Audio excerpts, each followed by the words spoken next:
પ્રવર્તમાન આંતરિક સુરક્ષા પરિસ્થિતિને ધ્યાને રાખીને વડોદરા શહેર પોલીસ એલર્ટ મોડમાં છે અને શહેરમાં સ્થિત કેટલાક વાઇટલ ઇન્સ્ટોલેશનના સુરક્ષા માટે કઈ દિવસોથી આપણા જુદા જુદા પ્રકારની સિક્યુરિટી એક્સરસાઇઝીસ અને ડ્રિલ કરી રહ્યા છે. આજે ઇન્ડિયન ઓઇલ કોર્પોરેશનના પ્રિમાઇસીસમાં IOCLના અધિકારી અને એમના સુરક્ષાકર્મીઓ, GSFCના, રિલાયન્સ લિમિટેડના અને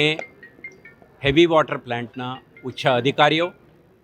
અને સુરક્ષા વ્યવસ્થા સાથે જોડાયેલા અધિકારીઓ અને કર્મચારીઓ સાથે સાથે વડોદરા શહેર પોલીસના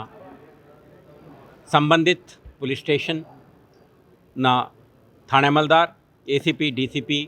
અને સ્પેશિયલાઇઝ્ડ યુનિટના અધિકારી કર્મચારીઓને એમના ટીમ અને ઇક્વિપમેન્ટ્સ એન્ડ ટૂલ કિટ સાથે આજે આ કાર્યક્રમમાં ભાગ લીધી છે. આપણે સમગ્ર વિસ્તારના ચારે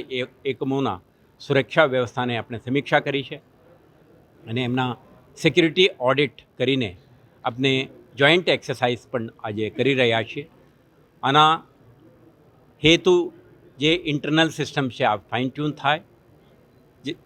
સુરક્ષા માટે જવાબદાર અધિકારીઓને તૈનાત દરેક પોતાના રોલ એન્ડ રિસ્પોન્સિબિલિટીને સમજે અને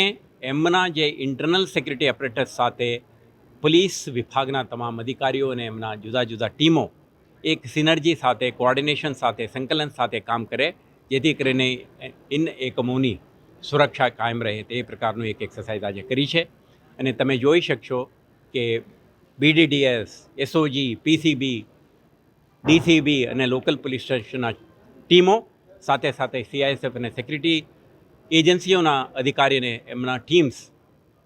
સંયુક્ત ઓપરેશન કરીને perimeter security, access control systems અને નેબરહુડમાં જે કંઈ સિક્યુરિટી રિસ્ક લાગે એવા વસ્તુઓને ધ્યાને રાખીને આપણે કાર્યવાહી કરવાના છે. આ પ્રકારના એક હાઈ એલર્ટ અને સિક્યુરિટી પ્રિપેરેડનેસનું તૈયારી સાથેનું એક્સરસાઇઝ આવતા દિવસોમાં પણ ચાલુ રહેશે.